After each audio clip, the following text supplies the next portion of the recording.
देखिए दोस्तों, आज इस बात पर चर्चा करेंगे कि स्किल पावर और विल पावर में दोनों में कौन बड़ा होता है। अगर दोनों का योग हो जाता है तब क्या होता है, सफलता पर क्या प्रभाव पड़ती है। देखिए, स्किल जो होता है करने की कला है, नॉलेज है, टैलेंट है, एक मान सकते हैं। विल क्या होता है, एक तरह से दृढ़ संकल्प है, इच्छा है आपके अंदर, वो क्या होता है, आप उसको जनरेट कर सकते हैं। तो इसमें स्किल जो होता है वो क्या है, विल पर क्या है, भारी पड़ जाता है। बहुत से इसका रीज़न ये है कि अगर मान लीजिए आपके पास स्किल है, विल नहीं है, तब भी क्या है, आप किसी को क्या बीट कर सकते हैं, किसी को क्वालिफाई, किसी भी एग्ज़ाम को आप क्वालिफाई कर सकते हैं। आपके पास स्किल नहीं है, विल बहुत ज़्यादा है, विल पावर ज़्यादा है, तो आप क्या चाह कर भी किसी भी कंपटीशन को क्या बीट आप नहीं कर पाएंगे, क्योंकि आपके पास स्किल है ये नहीं है। आप चाहे जितना भी एफर्ट कीजिए, वो क्वालिटी आपके अंदर आएगी नहीं, आ ही नहीं रही है, तो फिर आप एग्ज़ाम को कैसे क्वालिफाई कर पाएंगे, नहीं कर पाएंगे। तो इसीलिए स्किल को क्या बढ़ाने का प्रयास करना चाहिए।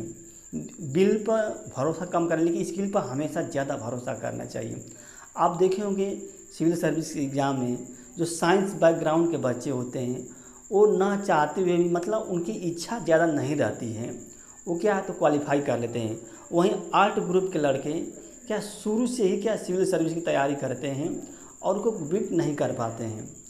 बहुत से देखिए, जम्मू कश्मीर के शाह फैजल थे, उन्होंने MBBS किया था, उनकी इच्छा नहीं थी सिविल सर्विस में जाने की, लेकिन एग्ज़ाम में बैठे वो क्या है, ऑल इंडिया टॉप कर गए। तो उनका इंटरव्यू में और स्टेटमेंट पढ़ रहा था, उनकी इच्छा नहीं, घर वाले कह रहे थे कि जाइए बैठिए एग्ज़ाम में और उसको क्वालिफाई कर सकते हैं।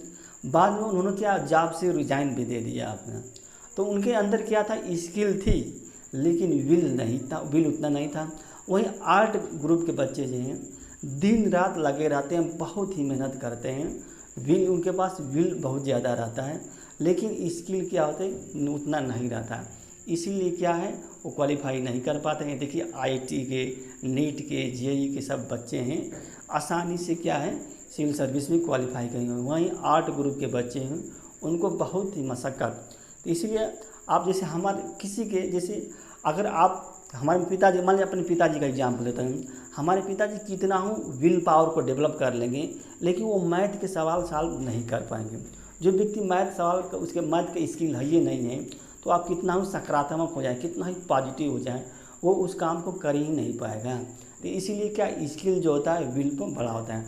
हाँ, जो विल जो होता है, विल पावर जो होती है, वो क्या है, सफलता की संभावना को क्या करती है, इंक्रीज कर देती है, बढ़ा देती है।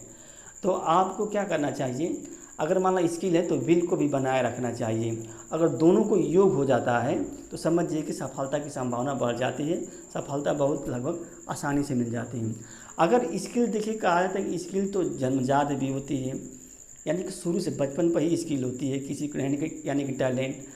अब कुछ हद तक इसको क्या अभ्यास के द्वारा आप बढ़ा भी सकते हैं, बढ़ाया जा सकता है। इसीलिए अगर आपके पास किसी चीज़ का स्किल नहीं है, जैसे मान लीजिए आपके पास मैथ का स्किल नहीं है, साइंस का स्किल नहीं है, इंग्लिश का स्किल नहीं है, तो आप प्रैक्टिस के माध्यम से, अभ्यास के माध्यम से क्या है, आप उस स्किल को बढ़ा सकते हैं और एग्ज़ाम को क्या है क्वालिफाई कर सकते हैं। तो आप हमेशा क्या है, स्किल पावर पर ही भरोसा कीजिए, विल पावर पर भरोसा कम कीजिए, यानी कि आप स्किल पावर को हमेशा ऊपर रखिए विल पावर को। दोस्तों, ये वीडियो अच्छी लगी